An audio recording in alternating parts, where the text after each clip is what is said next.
हमारा कमोड है, इसको आज हम साफ़ करने वाले हैं। ये काफ़ी गंदा हो गया था और ये जो पूरा इसका पीछे का हिस्सा है, तो सबसे पहले साफ़ करने के लिए जो भी आपका सामान रखा हुआ है यहाँ पीछे, इसको आपको हटा लेना है।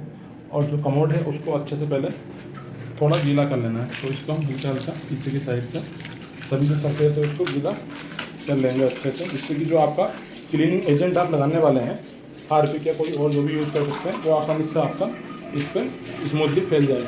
इस तरह के कमोड पे आपको तेज़ाब यूज़ करने से बचना है, जो कि होता है नमक का एसिड, हाइड्रोक्लोरिक एसिड। तो वो यूज़ नहीं करना है, जिससे क्या उसकी चमक जो है वो ना जाए और जो आपका कमोड है वो काफ़ी टाइम तक नया सा दिखे और उसकी जो चमक है वो बरकरार रहे। तो चलिए अब हम अप्लाई करते हैं इस पर हार्पिक।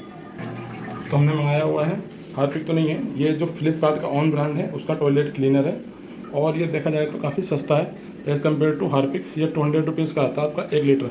इससे भी कुछ आपको डिस्काउंट मिल जाता है अगर आप सेल में ख़रीदते हैं। तो इसको हम काफ़ी टाइम से यूज़ कर रहे हैं, तो इसके जो रिजल्ट है काफ़ी हार्पिक जैसे ही है, बस ये थोड़ा उससे कम गाढ़ा है, उससे कोई फ़र्क नहीं पड़ता है। तो इस तरह से आपको अप्लाई करते जाना है, इस तरह से। फिर ये इस तरह से आपको अप्लाई करना है, जिससे कि पूरा सरफेस आपका कवर यहाँ पे हो जाए। इस तरह से आपको अप्लाई करते जाना है, बस इतना ही करना है, बहुत ज़्यादा नहीं करना है। अगर आपको पीछे भी कुछ गंदा दिखे तो पीछे भी कर सकते हैं, अदरवाइज जो ये एरिया है, ये इसमें तो केवल डस्टी होती है, वो आसानी से साफ़ हो जाती है। अगर कुछ साइड का एरिया आपको लगता है ज़्यादा गंदा है तो हल्का सा यहाँ पर आपको लगा देना है, वो नीचे तक चला जाएगा और पूरा सरफेस इस तरह से आपका कवर हो जाएगा। इस तरह से आपको लगाते जाना है। तो ये हमारा अप्लाई हो चुका है हार्पिक। अब इसके बाद हम इसका जो ब्रश है उससे इसकी थोड़ी थोड़ी इसको पूरे सरफेस पे फैलाएंगे। तो जो हमारा सरफेस है उस पर हम फैला चुके हैं, इसको हल्के साइड से इसको हल्का हल्का हमें घिसना नहीं है पूरी तरीके से, वो हम अगले राउंड में घिसेंगे। इसके बाद आपको इस पर हल्का हल्का पूरे सरफेस पे फैला देना है अच्छे से, जिससे कि जो भी आपकी गंदगी है वो हार्पिक जो भी क्लीनिंग एजेंट है वो धीरे धीरे साफ़ करने लगे। तो इस तरह से आपको स्मूथली इसको सब जगह फैला लेना है, जो भी एरिया आपको गंदा दिख रहा है। तो इस तरह से आपको जो एरिया है इसको कवर कर लेना है पूरी तरीके से और फिर इसको 4-5 मिनट के लिए ऐसे ही छोड़ देना है, जिससे कि जो भी स्टेन या दाग धब्बे हैं वो पूरी तरीके से जो उनकी ब्लीचिंग हो जाए, जो भी आपका क्लीनिंग एजेंट है उसके द्वारा। और इस तरह से जो मेन कमोड है आपका, उसमें इसको राउंड करते हुए आपको नीचे की तरफ बढ़ना है। इस तरह से आपको घिसते हुए हल्का हल्का नीचे बढ़ना है और जब पूरा एरिया कवर हो जाएगा तो क्लीनिंग आपकी बहुत अच्छी होगी।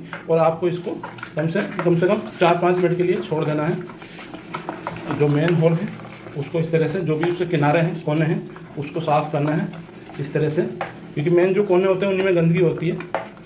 और फिर इसको ब्रश को फर्दर इस तरह से चारों तरफ घुमा देना है नीचे की तरफ ले जाके, जिससे कि जो पूरी गंदगी है और साफ़ हो जाए। इस तरह से आपको करना है।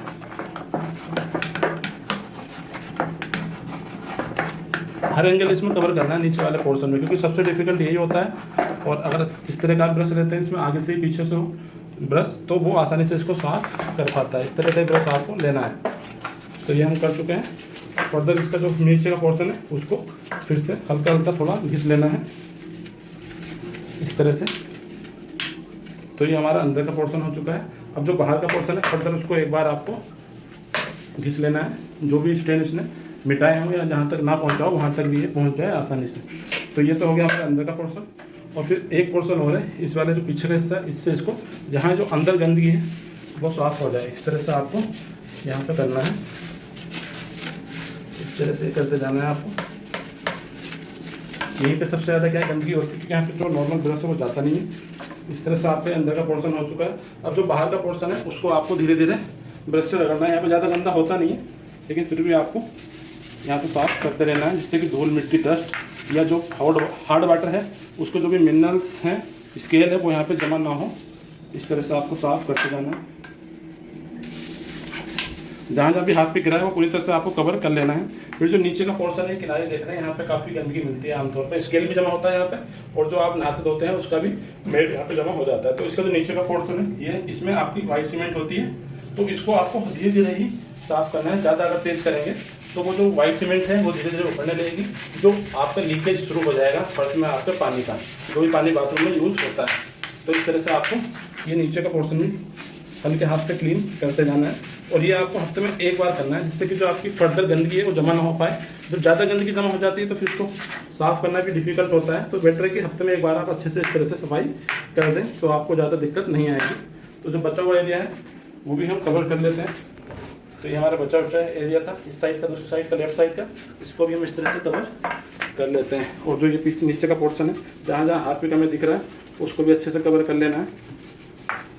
मॉइस्ट हमने कर दिया था तो ये आसानी से क्या है, सरफेस से फैल रहा है। अगर ये ड्राई पे करेंगे तो आपको डिफ़िकल्ट होगा इस तरह से सफाई करना।